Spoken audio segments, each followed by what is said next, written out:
Alright, so yesterday we did a paleo lecture, really kind of like a Whole30 intro brief, because CrossFit Inception's about to start their 60-day Whole30, which I know is kind of a oxymoron, but it's a Whole30 challenge that lasts for 60 days at the gym.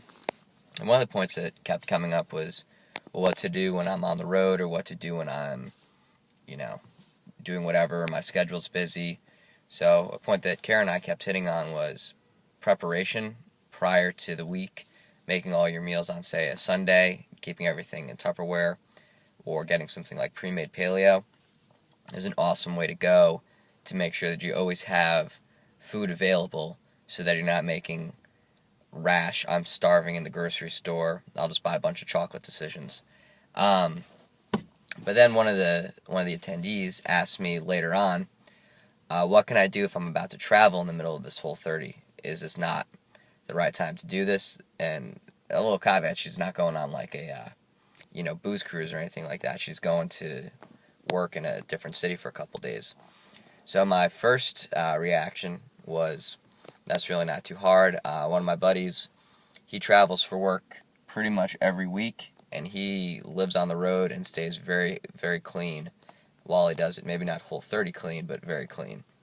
So my first suggestion was go to a Whole Foods or whatever grocery store is close and affordable and just buy a bunch of things.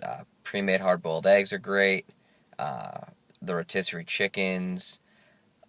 There's all sorts of cooked food that you can have. I know sardines are a great one, but not a lot of people like them. Just enough to stock up your food so you have meals.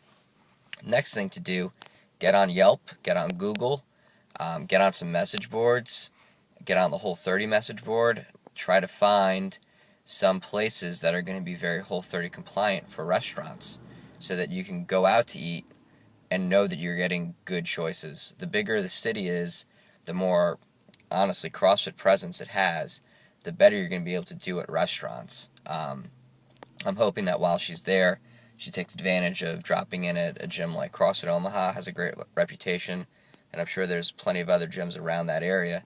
Ask some people what are some good restaurants for her to go to. Ask some people what are some good stores, what are some good options. But you can also bring things. You can't take pre-made paleo because it'd be almost impossible to travel with 5 days worth of frozen food. But stock up on Primal Packs, just so that you know you have something to hold you over in between meals if you do have to rely on restaurants. You're in the Midwest, so steak is going to be readily available, so take advantage of the local cuisine, as it will.